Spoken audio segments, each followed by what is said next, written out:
Jan Suraaj party का विस्तार अभियान नवीनगर विधानसभा के पौथो पंचायत के जरमा खाप गांव में किया गया। अर्चना चंद यादव के नेतृत्व में यह जो कारवां है लगातार गति दे रहा है और आपको बता दें कि लगातार प्रखंडों में 3 संवाद कार्यक्रम होने हैं। उसी को लेकर के लगातार जो है अर्चना चंद यादव के नेतृत्व में कार्यकर्ता गांव-गांव जाकर लोगों को सदस्यता बना रहे हैं और 10 रुपये की रसीद काटकर जनसुराज पार्टी की सदस्यता ग्रहण करा रहे हैं और यह अभियान निरंतर चल रहा है। यह सिर्फ पार्टी को गति दे रहा है बल्कि बिहार की बदहाली की दिशा से निकालकर इसे नई उम्मीद और एक सुंदर बिहार बनाने का सपना जो है उसको लोगों को बताया जा रहा है। साथ ही प्रशांत किशोर जी की बातों को जन जन तक पहुंचाया जा रहा है और संवाद कार्यक्रम के तहत जनसुराज से जोड़ा जा रहा है। एक पार्टी है उसके बारे में आपसे कहने आई हूँ, क्योंकि आप कहीं भी चले जाइए जिस तरह, क्योंकि चुनाव का भी समय नहीं है, चुनाव भी बिहार 6 महीने बाद विधानसभा चुनाव देखेगा, लेकिन हमारी स्थिति क्या हो गई है इसके बारे में मैं आप लोग से कहने आई हूँ। आज आप जिस तरह का बिहार राजनीति देख रहा है तो मैं जात पात धर्म उस तरह से हमारा जो सामूहिक प्रयास है, हम लोग गांव में कोई भी जाति कोई भी धर्म के लोग रहते हैं, सभी लोग मिलजुल कर रहते हैं, लेकिन जब चुनाव का समय आता है तो हम बढ़ जाते हैं। हमें अपनी व्यवस्था को याद नहीं रहती, क्योंकि भारत में जो संविधान है, संविधान में 5 साल पर किसी भी जगह पे चुनाव होता है और चुनाव होने का कारण है कि हर व्यक्ति जब अपना वोट देने जाता है तो ये सोचकर वोट देने जाता है कि अब वो वोट देगा उसकी व्यवस्था बदलेगी। वो जिस लाचारी में जी रहा था वो लाचारी उसकी बदलेगी। लेकिन मैं बहुत पीछे नहीं जा रही हूँ, मात्र बिहार को 32 साल में आपको लेकर जा रही हूँ। जिस तरह का राजनीति इन 32 सालों में इस बिहार ने देखा है, आज हमारा बिहार जो कभी विकसित राज्य के रूप में हिंदुस्तान में जाना जाता था, आज एक बीमारू राज्य, लाचार राज्य, अशिक्षित राज्य के रूप में आ गया है। तो मैं एक छोटा सा सिर्फ आपको उदाहरण देना चाहूंगी। जब हमारा परिवार का कोई भी सदस्य अगर बीमार पड़ता है वो कैसे ठीक होगा, आप लोगों से सलाह करते हैं कि हमारे बच्चे को, हमारे परिवार को ये बीमारी है, मैं कहाँ जाऊं कि इसका इलाज हो और मेरा वो परिवार ठीक हो जाए। उस समय आप कभी ये नहीं, किसी समाज के किसी भी व्यक्ति से ये नहीं पूछते कि वो डॉक्टर आप किस जात के हैं और किस अपने जात का कौन डॉक्टर हमारे बच्चे को ठीक कराएगा। आप ठीक करवाने के लिए वो अच्छे डॉक्टर के पास जाते हैं जो आपकी पूंजी के अनुसार आपके परिवार के सदस्य का स्वास्थ्य सुधार करे।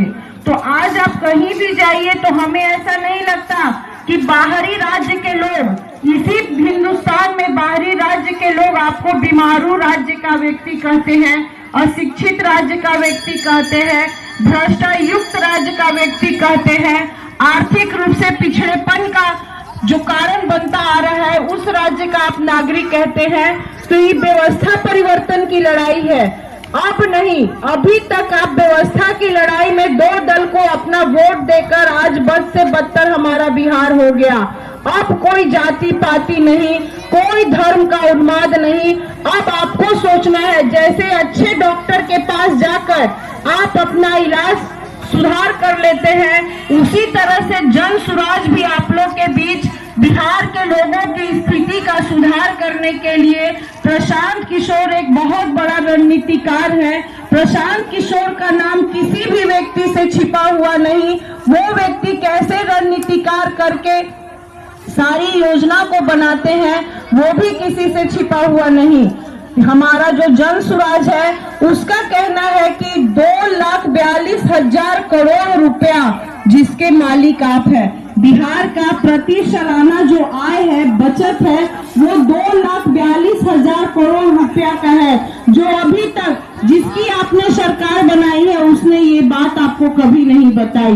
उसका कोई भी दल का नेता आकर आपको ये नहीं बताता, आपका कीमती वोट लेने के लिए हर लोक लुभावन बात कर देता है, लेकिन वो वोट से कौन सा खजाना खुलेगा, उस खजाने है उसके बारे में आपको कभी नहीं बताया जाता, जिसकी वजह से 2,42,000 करोड़ रुपया के आप मालिक हैं। जिस व्यक्ति को आप अपना मत देते हैं यानी उस खजाने का चाबी आप दे देते हैं। जब वो खजाना का चाबी खुलता है, यहीं पर बड़ी बहन समान, माँ के समान महिला बोली कि अभी तक हम लोग को 400 रुपया वृद्धा पेंशन मिलता है। आप जाइए, आप इस महंगाई में जो खजाने के मालिक आप हैं और आप उसको खजाने का चाबी देते हैं आप, और वो खजाना खुलता है आपके लिए 400 रुपया के लिए, 4 किलो अनाज के लिए, और उसी में आपको लड़वाते रहता है। कोई व्यक्ति कहेगा कि आपको तो मिलता है, हमको नहीं मिलता।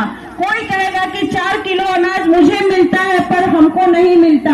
आप वही उलझे हुए हैं, वही ब्लॉक का चक्कर काट रहे हैं। लेकिन अब सोचने का समय है, क्योंकि 4 किलो अनाज जिसको मिलता है वो भी संतुष्ट नहीं है। जिसको 400 रुपया वृद्धा पेंशन मिलता है वो भी संतुष्ट नहीं है, क्योंकि इतनी महंगाई है। सब विवेक से सोचिए, जिसको 4 किलो अनाज मिलता है, पहली बात 5 किलो का घोषणा हुआ था, 4 किलो मिलता है यानी 1 किलो का घोटाला। वो घोटाला आप ही का पैसा और आपके आंख के सामने घोटाला हो रहा है और आप चुप खड़े हैं। आपको इस राज्य में जिस तरह से पदाधिकारी बना के रख दिया, आपका कोई सुनने वाला नहीं, ना आपका जनप्रतिनिधि सुन रहा है, ना आपका पदाधिकारी सुन रहा है। और आप यहाँ पे सभी बच्चे भी हैं, सभी संविधान में पढ़े हैं कि भारत का लोकतंत्र में सबसे बड़ा अगर कोई मालिक है तो यहाँ की जनता, यानी मालिक आप हैं। वोट देके खजाना की चाबी देते हैं, सारा काम आपके लिए, चाहे आपका जनप्रतिनिधि आपके बीच है, चाहे पदाधिकारी आपके बीच है, आपके लिए सारी बात करता है।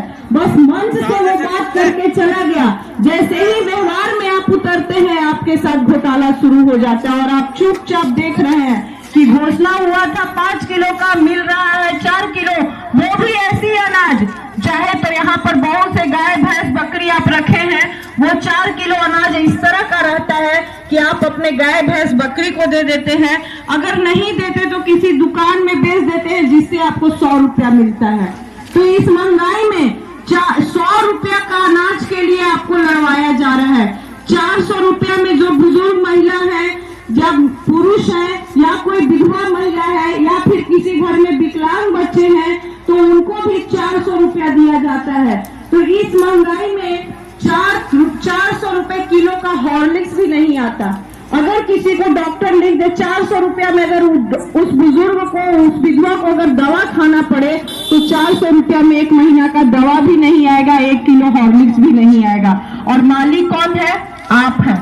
आपको आपका कीमती वोट, क्योंकि बाबा साहब भीमराव अंबेडकर ने इस हिंदुस्तान में सबसे बड़ा लाइन हमारे संविधान में कुछ लिखा था, तो समता मूलक समाज, यानी समाज में सबकी भागीदारी, चाहे अमीर हो या गरीब हो। आपका राष्ट्रपति, आपका प्रधानमंत्री, आपका मुख्यमंत्री कोई भी मत देता है तो उसकी गिनती 1 होती है। अगर इस गांव का भी कोई व्यक्ति अगर अपना वोट देता है तो उसकी भी गिनती 1 होती है। तो इतना बड़ा समता मूलक समाज हमारे बीच है, उसके बावजूद भी इतनी बड़ी खाई क्यों है? क्योंकि जब पंच पर परमेश्वर चुनने का समय आता है, एक जातीय उन्माद फैलाया जाता है समाज में। आपको कहा जाता है कि अगर वो व्यक्ति अगर सरकार नहीं बनाएगा तो आप सुरक्षित नहीं है। मुसलमान भाइयों को समझाया जाता है, हिंदू खतरा में कभी पड़ जाता है, कभी मुसलमान खतरे में पड़ जाते हैं। लेकिन अब नहीं, क्योंकि कितने दिनों से किसी की भी सरकार रही है, समाज में आप ही के गांव में बहुत से